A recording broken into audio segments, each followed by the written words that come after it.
Okay, today we're going to look at the Flash Lube Catch Can Pro. Should you get one or not? Now this is a unit that I fit on my 2017 diesel Pajero, and I've had it on since new, and every service I take it out, I clean all these pipes out here, get all the gunk out of there so you can see what's going on, and I drain it. Now I've got a clean container there, and I'm going to drain it, and I'm going to show you how much rubbish comes out of it. The main thing to watch is the water, because that's what deteriorates your oil, and many people say get it, don't get it, but the more rubbish you can take out of your oil, the longer your engine will last. Okay, we're going to drain it out now, and we'll see what comes out of it. Look at that, that's all water and then oil. And just let that drip. So if you saw that, the first bit was water, which is just condensation that builds up in the engine.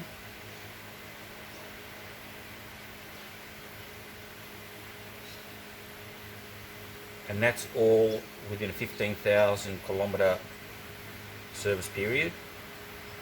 Because like I say, every service I take it out and clean it.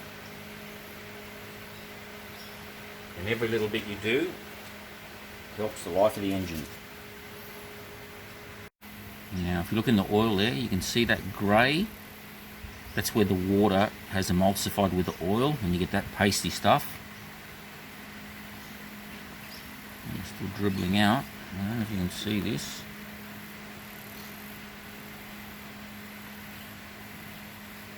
There's water and oil that mix, but just have a look over here. See those little rivers of water bubbles? You can see that it's moving, it's not just oil. In between there, there's water. See those little rivers? They're water. Okay, now I'm just going to let that drain. Then what I'll do is I'll clean it. Now I just use the degreaser to clean it. And I'll open up the catch can. And I'll show you how much rubbish is in there. Now I don't replace the filter every time because they're pretty expensive. But what I do is I wash them out with brake clean for about 2 or 3 services. And then on the 4th one, then I replace it. But you can clean it up pretty good. Just soak it in brake clean, which is pretty cheap. And just let it dry off before you put it back in. Now I'll pull it apart and I'll show you what it looks like pulled apart. Okay, before you pull it apart, just mark your top and bottom so they go back together. There is no marks on there. I have tried putting white paint on it before, but as you wash it, the white paint washes off. So what I've done there, I don't know if you can see it right there, I've put a very faint hacksaw mark, which will never come off. Now you need a 3mm Allen key, and you just take off these 4 screws here on the top, one on each corner, and you pull it apart, and I'll show you what's inside. Now the top's off. And see on the edge there, there's little grey water oil emulsion bubbles. Now when you take the top off, there are little screws there. They won't come loose because they're captive. Now what that means is when they're loose, they'll move around like that and they won't fall off. Now I'm going to get the filter off and show you how much crap is in there.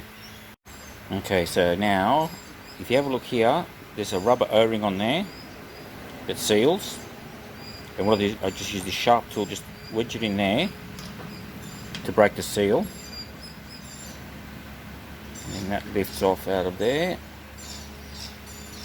As you can see, it's like a paper type filter. And if you look on the inside, it kind of looks clean, but that is soaking in oil. And when I used to wash it in the brake clean, I used to just soak it until that was clean again. Let's see if you can see some of the gunk inside there. Let's have a look here. I'm getting tangled up here. Now just have a look inside there. See that caramel stuff? that's water mixed in with the oil. Now I'll give it all a good degrease. This is sitting here. There's some caramelly stuff on the bottom there. I don't know if you can pick that up. Focus.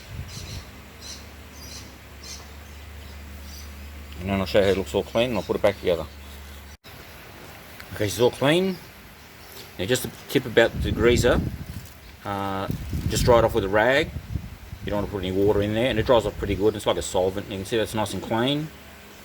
To clean the pipes, I just sprayed it, the degreaser, right on the ends of the pipe until it came out through there clean. The same with the drain.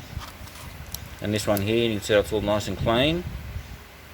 Now the filter we'll be using is one of these. It's a Cooper Westfield WCF315. I've used this brand before. I don't have any dramas, and it's a bit cheaper. Worked out about $34 on eBay with postage. You can see like a slight difference in construction there, like on the inside.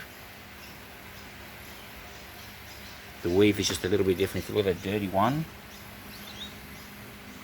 as you can see, it's got like an extra bit on the inside, but it'll do the job. It's a bit cleaner. Now I've just got to assemble it and put it back in the car. Okay, there it is, all put back together. Now one thing I did notice when I put it back together, I forgot to mention the seals on the filter on the top and the bottom. Just put a little bit of oil on those rubber seals so they don't catch or get damaged when you put it back in. The little screws there, they only have to be like hand tight. They don't have to be super tight because the rubber seals do the sealing. It's not the torque of the bolts that hold the pressure seal. And another little thing, that little mark that I put there, I probably didn't need to put it in because if you have a look here, both the inlet and the outlet pipe, they both line up with each other, but yours may be different because yours may be pointing in depending on your application. But it's always a good idea to mark things, so it's less things to think about when you have to put it back together. Alright, so you're going back in the car. Hope you enjoyed the video. See you next time.